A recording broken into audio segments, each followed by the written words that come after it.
নমস্কার, সিএনএন 24 সান্ধ্য সংবাদে আমি অর্পিতা সবাইকে স্বাগত জানাই। প্রথমেই দেখে নেব সংবাদ শিরোনাম। দক্ষিণ কৃষ্ণপুরের শিলচর অটো এজেন্সিতে ফের পেট্রোল কম দেওয়ার অভিযোগ, আটক 2। আইকিউএসির নতুন চেয়ারম্যানকে সংবর্ধনা জানায় রাধামাধব কলেজ। বাসন্তী মায়ের আরাধনায় মেতে উঠেছে উধারবন্দ, শ্রী শ্রী কাচাকান্তি বাড়িতে 45তম বর্ষপূজা। নিলামবাজারে 50 ঊর্ধ্ব পাষণ্ড ব্যক্তির পাশবিক লালসার শিকার 20 বছরের যুবতী। শিলচর শহরের পূর্ণপাল রোডের বাসিন্দা রমাপদ গোস্বামী গত 5 দিন থেকে নিখোঁজ। এবারে বিস্তারিত। ফের পেট্রোল কম দেওয়ার অভিযোগ উঠল রাঙ্গিরখাড়ি পুলিশ ফাঁড়ির অধীনস্থ দক্ষিণ কৃষ্ণপুরের শিলচর অটো এজেন্সি নামক ভারত পেট্রোলিয়ামের পেট্রোল পাম্পে। শিলচর অটো এজেন্সি নামক ভারত পেট্রোলিয়ামের পেট্রোল পাম্পে এই ঘটনাকে কেন্দ্র করে বৃহস্পতিবার সন্ধ্যা রাতে পেট্রোল পাম্পে ব্যাপক উত্তেজনার পরিস্থিতি সৃষ্টি হয়। ছুটে আসে পুলিশ। পাম্পের ম্যানেজার সহ এক কর্মীকে আটক করা হয়।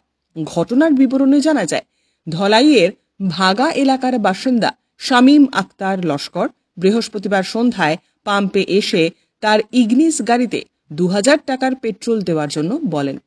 পাম্পের কর্মী উত্তম কুমার গাড়িতে তেল ঢেলে দেন। শামীম আক্তার তখন মিটারে নজর দেননি। তার চালক গাড়ি স্টার্ট দেওয়ার পর দেখেন গাড়ির ফিউল মিটারের সিগন্যাল আগের মতোই রয়েছে। তখনই তাদের সন্দেহ হয়। তারা কর্মীকে গিয়ে জিজ্ঞাসা করলে সে জানায় 2000 টাকার তেল দিয়ে দিয়েছে। পূর্ববর্তীতে ম্যানেজারের রুমে গিয়ে কম্পিউটারে চেক করলে ধরা পড়ে 2000 টাকার মধ্যে মাত্র 200 টাকার তেল দেওয়া হয়েছে। এদিকে এই ঘটনা প্রকাশ্যে আসার পর পেট্রোল পাম্পে উত্তেজনা দেখা দেয়। বারবার এই পেট্রোল পাম্পে এই ধরনের দুর্নীতির ঘটনা ঘটছে। এদিকে ঘটনার খবর পেয়ে পুলিশ পেট্রোল পাম্পে উপস্থিত হয়ে ম্যানেজার গণেশ সাহু এবং পাম্পের কর্মী উত্তম কুমারকে আটক করে নিয়ে যায়। আমরা ইয়া তেল লইছি অনলাইন টানে 2000 টাকা দিছি। দেওয়ার পরে আমি বাথরুমও গেছি, আমার ড্রাইভার বেটা তেল লইছন। ড্রাইভার গাড়ি 2000 টাকা তেল লওয়ার পরে এখানে ইয়া খাড়া হয়েছে, ওই ডিআইরি কেন খাড়া হওয়ার পরে মিটারটা উঠিছে না। মিটার না উঠার পরে আমার ড্রাইভারে কইছে এখানে মিটার উঠিছে না। আমি কইছি ঠিক আছে, আমি গিয়ে জিগাইলে তানে জিগাইছি ইয়া না যে তেল দিছ তেল দেওয়ার তানে জিগাইছি, তাই কইছেন না 2000 টাকার ফুরা দিছ। এরপরে কইছি চেক করিয়া দেখুন, আর তাই চেক করিয়া কইছেন না ফুরা দিছ। ও পরে আমি কইছি আমার গাড়িটা ফুল ট্যাঙ্কি করুন। ফুল ট্যাঙ্কি করার পরে 3612 টাকার তেল আমাইছে, আর 5 তেল হয়েছে আর 2000 টাকার তেল, 5512 টাকার তেল আমাইছে। কম পাইছি, আমার মিটারটা উঠিছে না। মিটারটা না উঠায় গিয়া আমি পাম্পের বাইরে বাইরেছি না, পাম্পের এরিয়ার ভিতরেই রয়েছি। মিটারটা না উঠায় গিয়া আমার সন্দেহ আমাইছে, তাহলে আমি ফুল ট্যাঙ্কি করছি। ইগনিস গাড়ি 5512 টাকার তেল আমাইছে। এটার ফুল ট্যাঙ্কি একদম ডেন দিয়ে বললেও 4000 টাকা তেল আমায়। এরপরে তাই চেক করছেন কে, তার ম্যানেজারে চেক করছেন, তাই কুদাকুদি করছেন। করার পরে কইছে না 200 টাকার তেল দিছে, ম্যানেজারে বলিছে, আর যে দিছে এও বলিছে 200 টাকার তেল দিছে, দিয়া 2000 টাকা কইছে। সদ্য দায়িত্বপ্রাপ্ত ইন্টারনাল কোয়ালিটি অ্যাসুরেন্স সেল আইকিউএসির নতুন চেয়ারম্যান ডক্টর অরুন্ধতী দত্ত চৌধুরীকে সংবর্ধনা জানায় আইকিউএসি রাধামাধব কলেজ। বৃহস্পতিবার কলেজ চত্বরে আয়োজিত এক সংবর্ধনা সভায় আইকিউএসির নতুন চেয়ারম্যান তথা কলেজের ভারপ্রাপ্ত অধ্যক্ষ ডক্টর অরুন্ধতী দত্ত চৌধুরীকে স্মারক সম্মাননা, পুষ্পস্তবক প্রদান সহ উত্তরীয় পরিয়ে সংবর্ধনা জানানো হয়েছে। এদিনের অনুষ্ঠানে বক্তব্য রাখতে গিয়ে বিভিন্ন বক্তা আশা ব্যক্ত করে বলেন, ডক্টর অরুন্ধতী দত্ত চৌধুরীর সুযোগ্য তথা বলিষ্ঠ নেতৃত্ব রাধামাধব কলেজকে উন্নতির শিখরে নিয়ে যাবে এবং কলেজের সার্বিক কল্যাণে তিনি বলিষ্ঠ ভূমিকা পালন করবেন। Vital role to play in the overall development of the college.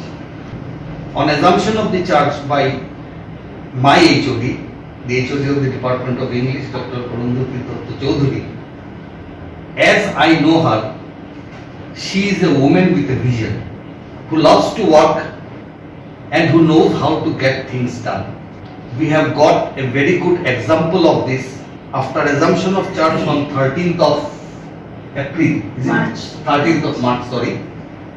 Officially 14th. Officially 14th of March, and today is the 3rd of April. We have already been sanctioned the commerce stream in higher secondary level.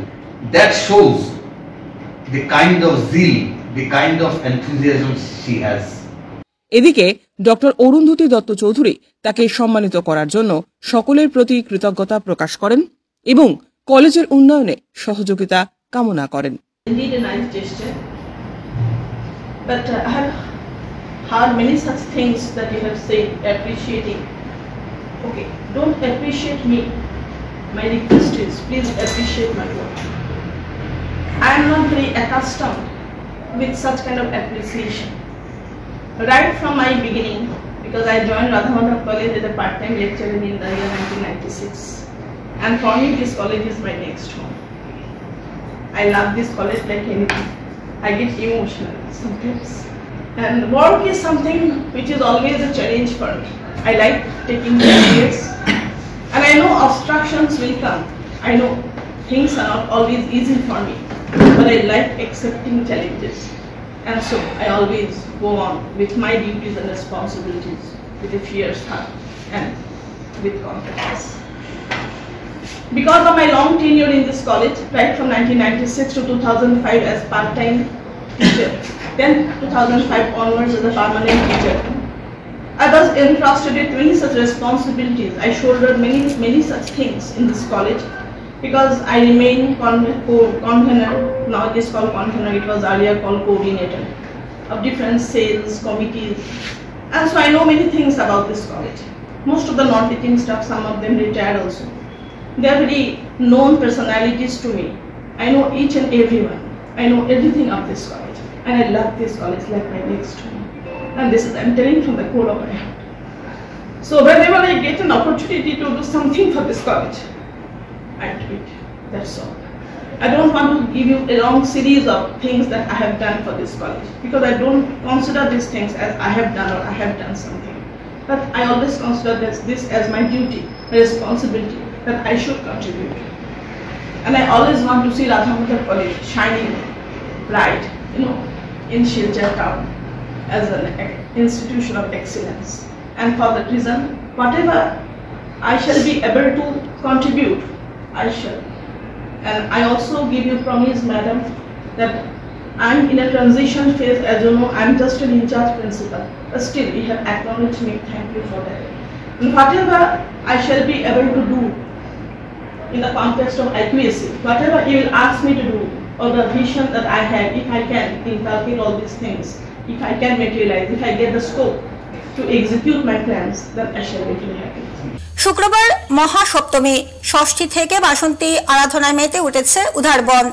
বৃহস্পতিবার উদারবন্দ শ্রী শ্রী কাঁচা কান্তি সেবা সমিতির সাধারণ সম্পাদক Anshuman Dutta CNN 24 এর সাংবাদিক নিহার কান্তি রায়ের সঙ্গে একান্ত সাক্ষাৎকারে জানান, প্রায় ৪৫ বছর থেকে মায়ের মন্দিরে পূজিতা হচ্ছেন বাসন্তী মাতা।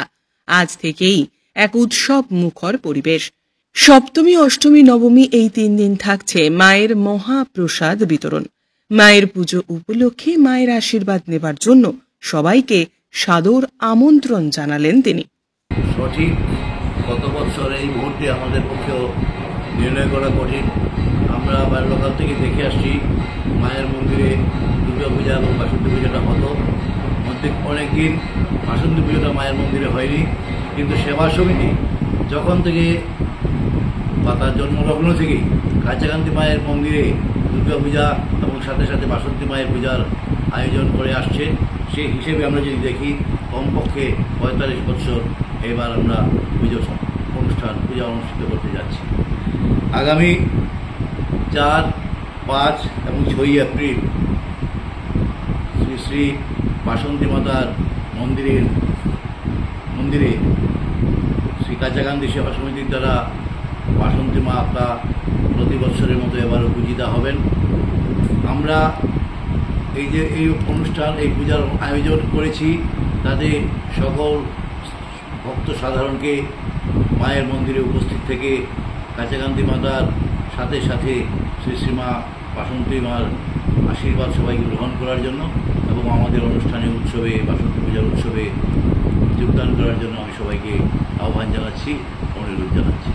এ যেন আগুনে ঘৃতাহুতি। শ্রীভূমির নির্ভয়া কাণ্ড নিয়ে এমনিতেই দুদিন থেকে সমগ্র জেলায় এক অগ্নিগর্ভ পরিস্থিতি বিরাজ করছে। হিন্দুত্ববাদী সংগঠনগুলির আন্দোলনে সরগরম হয়ে রয়েছে জেলার বাতাবরণ। সর্বত্রই নিন্দার ঝড় বইছে। এমতাবস্থায় আজ ভিন্নধর্মী এক 50ঊর্ধ্ব পাষণ্ড ব্যক্তির পাশবিক লালসার শিকার 20 বছরের যুবতী। নিলামবাজার থানার অধীন গান্ধাইমুখ গ্রামে যুবতীর সঙ্গে সংগঠিত ধর্ষণ কাণ্ড চলমান অগ্নিগর্ভ পরিস্থিতিতে ঘৃতাহুতির কাজ করল। মহিলাদের সঙ্গে সংগঠিত প্রতিটি জঘন্য ঘটনার সঙ্গে শুধুমাত্র বিশেষ এক সম্প্রদায়ের লোকই জড়িত কেন থাকে, এ নিয়ে সুশীল সমাজ নানা প্রশ্ন উত্থাপন করছে। এই সম্প্রদায়ের বুদ্ধিজীবীরা এর দায় এড়াতে পারেন না বলেও তাৎপর্যপূর্ণ মন্তব্য করেছেন অনেকেই। ঘটনা এনেকুৱা ঘটনা কেতিয়াও মানি লোৱা নাযায়। এজনী হেণ্ডিকেপ ছোৱালী ঘৰতে মাৰ লগতে আছে, মা ওচৰৰ ঘৰতে গৈছিলে, তাৰপিছত তাই ঘৰত কাম কৰি আছে। মানুহজন একদম কিমান বুঢ়া মানুহ এটা আহি ঘৰত সোমাই ছোৱালীজনীৰ লগত বেয়া কাম কৰি তাইক বাথৰুমৰ ভিতৰত সোমাই থৈ দিছে, বন্ধ কৰি থৈ দিছে। বেয়া কাম কৰাৰ পিছত তাই যেতিয়া ওলাই আহি যদি মানুহক কৈ দিয়ে, সেইকাৰণে তাৰপিছত তাই মা ঘৰতে আহি যেতিয়া তাই হাল্লা কৰিছে, তেতিয়া খোলাৰ পিছত তাই ক'লে এইবিলাক ঘটনা। কেনেকুৱা ঘটনা আমি মানি ল'ব নোৱাৰি। এনেকুৱা ঘটনা যে এই এলেকা এটা SC অঞ্চল, এইটো SC অঞ্চলত ঘৰতে পুৰা মানুহ আছে, ইয়াতে হিন্দু মানুহ, গোটেই ঘৰ হিন্দু ঘৰ। তাৰপিছত ইমান সাহস কৰিলে কেনেকুৱা সাহস কৰিছে এতিয়াও আমি তাৰ ছোৱালী তাতকে তাৰ ছোৱালী ডাঙৰ হ'ব, এনেকুৱা এজন মানুহে আহি এটা কাম কৰিছে। তাক কি ঘটনা কৰিলে যে শান্তি পাম? ল'ৰাবিলাকে মাৰি আছে, তাক মাৰিলে শান্তি নহ'ব, তাক যদি মাৰি পেলাই দিয়ে তাৰপিছতে শান্তি নহ'ব। কিমান সাহস কৰিছে আমাৰ এতিয়া এই যিটো গভৰ্ণমেণ্ট চলি আছে, এই গভৰ্ণমেণ্টৰ সময়ত যেনেকুৱা মানুহৰ ওপৰত শাস্তিমূলক ব্যৱস্থা হৈ আছে, তাৰপিছতো এনেকুৱা ঘটনা কৰি আছে। ফৰিজুদ্দিন নামৰ এটা মানুহ এই ওচৰৰ গাঁৱত, তাইক হস্পিটেল এতিয়া এডমিট কৰা হৈছে। তাক সেইকাৰণে কৈছোঁ, এইবিলাক ঘটনা এটাৰ পিছত এটা ঘটনা ঘটি আছে। যোৱাকালি যিটো হৈছে এইটো একদম নাক্কাৰজনক ঘটনা হৈছে। আজি এইটো হৈছে এটা গাঁৱৰ ভিতৰত এজনী ছোৱালীৰ লগত, মানে কিমান সাহস কৰি আছে। আৰু এইটোক আমি ৰাজনীতি বুলি নকওঁ, এইটো এনেকৈ ঘটনা কৰিছে, এইটো কোনো ৰাজনৈতিক ঘটনা নহয়, এইটো ষড়যন্ত্ৰ কৰিছে তেখেতে। এই মানুহটো আগতীয়াকৈ তাইক টাৰ্গেট কৰি থৈছে, আৰু আমাৰ এই গাঁও যাতে বদনাম হয়, গাঁৱৰ মানুহ যাতে আতংকিত হৈ গাঁও চৰি মাতে এৰি যাব পায়, সেইকাৰণে এনেকৈ ঘটনা কৰিছে।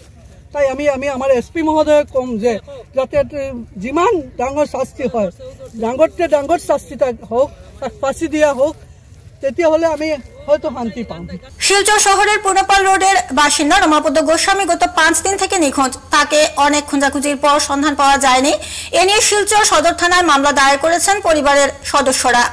শুক্রবার শিলচর পূর্ণপাল রোডের নিখোঁজ রমাপদ গোস্বামীর পরিবারের লোকেরা জানান, গত সোমবার সকালে ঘর থেকে বেরিয়ে রমাপদ গোস্বামী জিরাঘাটের উদ্দেশ্যে রওনা দেন, কিন্তু জিরাঘাট থেকে আর ঘরে ফিরে আসেননি তিনি। পরিবারের লোকেরা ওনার সঙ্গে থাকা মোবাইলে ফোন করার পর ওনার মোবাইল সুইচ অফ পান। এরপর থেকেই শুরু হয় খোঁজাখুঁজি। চিন্তায় পড়ে যান পরিবারের সদস্যরা। সঙ্গে সঙ্গে নিখোঁজ হওয়া রমাপদ গোস্বামীর পরিবারের লোকেরা অসহায় অবস্থায় শিলচর সদর থানায় গিয়ে একটি নিখোঁজ মামলা দায়ের করেন। নিখোঁজ মামলা দায়ের করার 4 দিন অতিক্রান্ত হয়ে যাওয়ার পরেও তার কোনো সন্ধান পাওয়া যায়নি। সংবাদ মাধ্যমের মধ্য দিয়ে নিখোঁজ রমাপদ গোস্বামীর ছেলে এবং স্ত্রী জনগণের কাছে আবেদন করেন, যদি কোনো সহৃদয় ব্যক্তি রমাপদ গোস্বামীর সন্ধান পান তাহলে পরিবারের সাথে যোগাযোগ করতে পারেন। যোগাযোগ নাম্বার 7637916356 অথবা 9707753811 এই দুটি নাম্বারে। আমার বাবা রমাপদ গোস্বামী, শিলচর পূর্ণপাল রোড, বিলপার এরিয়া। আজকে 5 দিন হয়ে গেছে। গত সোমবার 31 তারিখ থেকে তাই গড় হয়ে গেছিল জিরিঘাট একটা কাজে যাইতা। জিরিঘাট যাওয়ার পরে কোনো ফোন করি, ফোন সুইচ অফ, কোনো ফোনে কোনো কন্ট্যাক্ট না। আজকে 5 দিন হয়ে গেছে, তার কোনো খোঁজ খবর হয় না। তারপরে আমরা মঙ্গলবার গিয়া থানাত গিয়ে একটা FIR দিছি। FIR দেওয়ার পরে শিলচর সদর থানা, শিলচর দেওয়ার পরে তারা কইছে আমরা একটা দিন সময় দাও, আমরা খোঁজ খবর লই। আর তো আমরা আইছি FIR দিয়া, তারা কইছে যেহেতু একটা দিন সময় আমরা দিয়েছি। পরের দিন আমি আবার গেছি, তারা কইছে খবর লওয়ার, তারা জানাইবো আমরা। তারপরে তো আজকে 5 নম্বর দিন হইয়া আসছে, আমরা কোনো খোঁজ খবর পাইয়ার না। যদি কোনো সুবিধাবান ব্যক্তি যদি আমার বাবাকে দেখতে পান তাহলে আমার নাম্বার দেওয়া থাকবে, আপনারা একটু দয়া করে জানাইবেন। আজকে 5 দিন। কি হয়েছিল, মানে কিরকম, কোন সময় করতে পারিয়ে গেছে? তো সকালে গেছে, সোমবারে সকালে গেছে, একটু দীর্ঘার একটা কাজ আছে, কাজটা করাতে গেছে। এরপরে তো আমরা মোবাইল সুইচ অফ, মানে মোবাইল ফোন করি, মোবাইলও সুইচ অফ দেখায়। আমরা ভাবছি দীর্ঘার জায়গাটা তো তো একটু জঙ্গলি এলাকা বুধর নেটওয়ার্কে পান না, একটু পরে করবো, পরে করার পর সেম আবার সুইচ অফ। আজকে পর্যন্ত মোবাইলটা সুইচ অফ, কোনো মানে কথাবার্তাও করতে পারি না, পাইছি না। এখন পর্যন্ত পাইছি না। থানায় তো আমরা সব জায়গায় তারা ইয়ে করছে, তারা আমরা ফোন জানাইবো ফোন করিয়া। আজকে মধ্যে তারা আমরা জানাইছেন না। তখন যদি মিডিয়ার মাধ্যমে আপনারা সবাই যদি দেখুন বা কোনো খবর পাইন, মোবাইল নাম্বার দেওয়া আছে, তাতে জানাইবার লাগে। CNN সংবাদ এ পর্যন্তই, ধন্যবাদ।